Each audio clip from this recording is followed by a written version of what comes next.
Welcome to the Lighting Your Way podcast. This season, our 6th, we're talking to my colleagues at Guardian Nurses about how they help our patients navigate a very complex and confusing healthcare maze. At the end of each episode, you'll hear their suggestion as to how you can become an advocate for yourself and your loved ones. Hospice is one of the most underappreciated and underutilized healthcare services. According to the National Hospice and Palliative Care Organization, over half of hospice patients are on service for 2 weeks or less. However, patients facing a terminal illness and their loved ones can receive care and support for 6 months or longer, depending on the course of the illness. It's making the decision to engage hospice that delays patients and families from benefiting from those services. In this episode, my colleague Tonya Niverson shares a story of courage and acceptance. Tonya Niverson, it is good to have you here. Welcome to the podcast. It's a pleasure to be here, Betty. That's great. You are here in Philadelphia, visiting from Seattle, where you are one of our mobile care coordinators out there. So Correct. Welcome to Philly. Yeah, one of the complex nurses. Right. So as we have talked about before, this season we're highlighting the work of our nurses and of the stories that they tell. And as we share them either at headquarters or on phone calls, it's particularly close to me to talk about hospice stories, and the story that you shared was really touched me. So I wanted to talk about that. So why don't you begin your story? Certainly. So Betty, I met a gentleman relatively young in his early 40s who had had a stroke. And so I had been able to interact with him and his fiance a couple of times. I met them in the hospital, and then I went out to his follow-up appointments. Okay. So he had had a stroke, very few residual effects. He had some left-sided weakness, and he had some gait issues that had actually been improving over the course of our interactions. We had been to 2 follow-up appointments, had gotten him in to see a neurologist who said that basically he was improving and should be fine. Okay. And so there was no real follow-up treatment to that. One evening, he had another event that felt like a stroke to his family. It had some left-sided weakness, facial drooping. He couldn't speak. And so they called 911, and he went to the hospital. I met with him and his family at the hospital the next day, where they gave him a diagnosis of a brain tumor. It was a fairly large brain tumor, and they wanted to go in and take it out. Family agreed, and so they went in and removed most of it. What I learned was that this was an aggressive tumor, and they couldn't get it all. And so the family and I and some medical staff really spent some time talking about what the options are. First option was chemo and radiation. Yeah. And knowing the member, he said absolutely not. He did not want any chemo. He did not want any radiation. If he just wanted to go home. Wow. That's all he said. I want to go home. He was pretty young to be. Very young, very young. He had no past medical history of any medical issues. He was not on any medications, and the thought of trying to go through all of this was just not in he just didn't want to do it. And did the oncologist have that conversation to explain, the course of what that treatment would look like? Because it is often not a successful treatment. Absolutely. They had that conversation. They had even talked about prognosis, that it would probably come back. And that was his whole thought, was that I don't really want to go through this. I want to go home. I want to be with my family, and I don't want any major intervention. Wow, how courageous of him. It was. Now, his family wasn't as courageous. His family did not want him to go home. His family really wanted him to go through treatment. And so there was a couple of tough conversations that they had with him. In the end, when he did go home, he agreed, and the family agreed to talk to a palliative care or hospice nurse. Right. So it's like they call it the bridge program for a reason. Like that people can't really wrap their head around hospice because they feel like it's waving a white flag. That's exactly it. Right. It's throwing in the towel. Right. They're not ready for that. They weren't ready for that. And there was a lot of interaction with this family, which was very non-traditional. It was the patient, his fiance of 10 years, his ex-wife, and the member's 2 children, Oh, wow. adult children. Okay. And so they all had an opinion, which was fine, but he stuck to his guns. Well, and that's, I know patients who have gone along with what their family wanted because it's what their family wanted, when inside they didn't really want that. So, and that really was my role, Betty, in saying, well, what does this guy want? Right. What does this member want? And my role really was redirecting him back to, what does he really want? Okay. That's what I took on it at first. And of course, helping the family understand the diagnosis, helping them understand the treatment options, just making sure. So when you go home and not get any treatment, that this tumor will continue to grow. He knew that, absolutely. Okay. He was very adamant, still is very adamant about no treatment. Okay. So it was a rough couple of weeks for him. But then he went home. Yeah. And I had the honor. I really feel it's an honor to be a part of these members' lives and these serious events that they have in their life. And so I met with this entire group and the hospice nurse. And I watched her. As nurses, we watch, right? Yeah. Most of our assessment is really what we're looking at. Where can I make an impact? Where can I help these people? And I watched this family interact at the first hospice meeting. And this nurse was amazing. She sat back, she watched the family. She talked a little bit about traditional care, non-traditional care, social work, all of the things that can be offered as part of a hospice program. Right. And this family did choose hospice. Okay. They chose hospice. And they didn't want any. Were they led by his, because the patient was saying he wanted it, they were kind of watching him and thinking, okay, if he wants it, I guess we're okay with it. Was that the energy? It was the energy because the nurse specifically asked him these direct questions in a way that was really quite kind and soft and not, just very, very supportive of the patient. Mm-hmm. And I really felt like they were getting it as she was talking about it. Where do you want to go? What do you want? How much do you want us in here? She was so willing to do whatever he wanted. Great. And it was really quite wonderful to watch.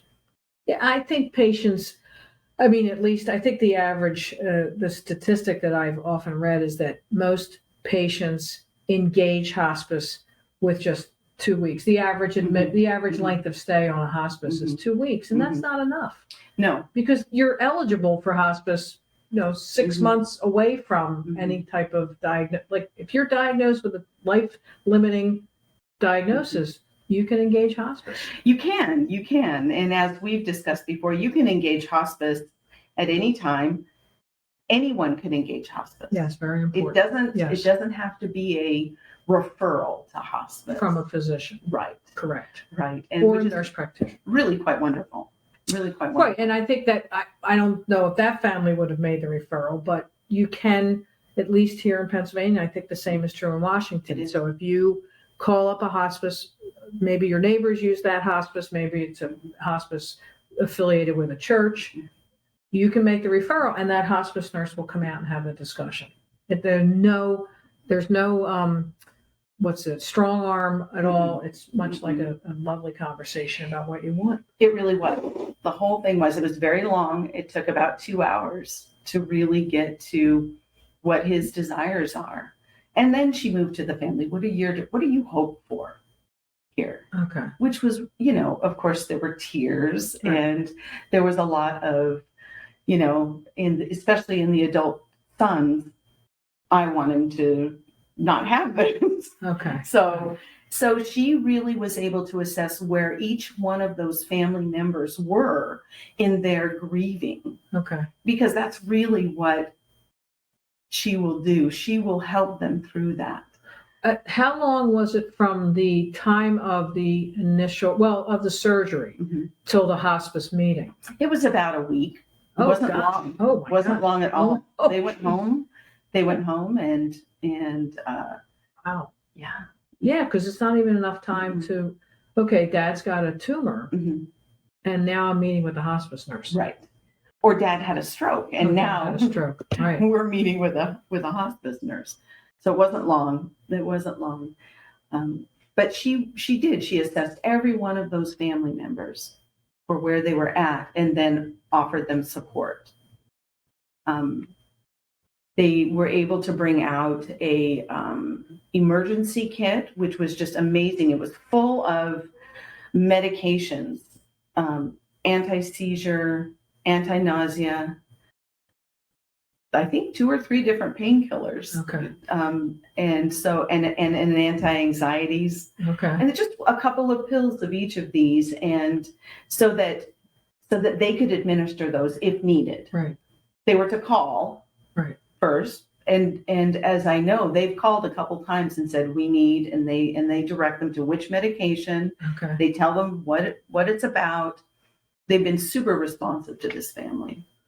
And as most hospices are, I mean, regardless of whether it's a for-profit hospice or a non-profit hospice, which one was this? It's a for-profit. For-profit. Yeah. I mean, sometimes patients wonder, like, well, what do you mean for-profit? It's a hospice, right? Like, it's a little bit, what's the word? Disconcerting to have somebody call it a for-profit hospice. I believe it's affiliated with a for-profit hospital. Okay. Yeah. So was that nurse was just the admission nurse, or was just the one to talk to folks? It wasn't necessarily the one to follow up. Yeah, she was the admission nurse. Okay.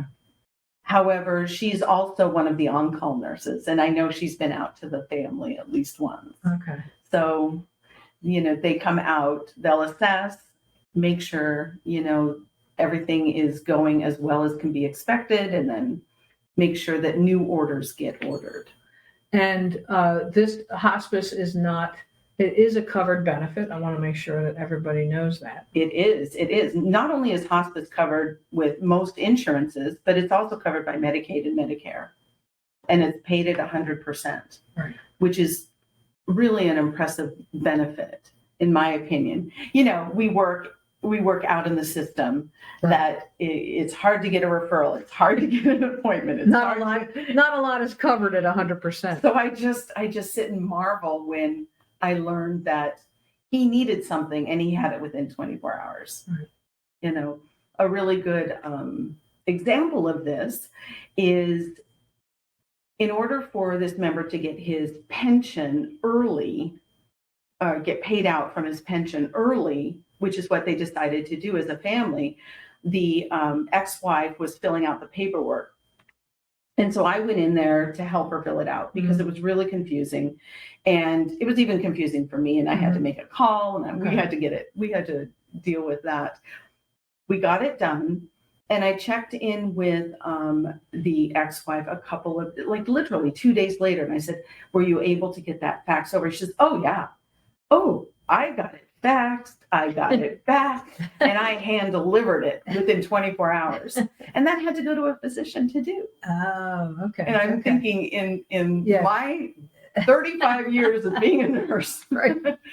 Hospice is where you can get that done. Yeah. Right. They're responsive, as they should be, as the whole healthcare system should be. But it's comforting to me to know that pretty much regardless of what hospice you select, Mhm. these folks are mission driven, and they are really there for patients and families because, as you point out, family was a big part of this.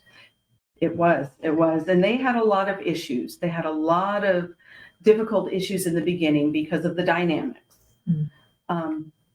However, I was in the house just this last week and just had this this beautiful moment. We were interacting. I was talking with the member who's nonverbal now. Okay. So there was a lot of shaking heads up, that kind of thing. And then I was interacting with his caregiver, who is his fiance. And then as we were talking, one of his sons came home. And then as we were talking, another one of his sons came home. And then his ex-wife got there and a family friend got there. And for a moment, I just looked at this family. And what I learned was the sons told me, I'm at peace. I'm at peace with this. And I reminded both of them that they can have someone to talk to Right. grieve through this now and after. And Right.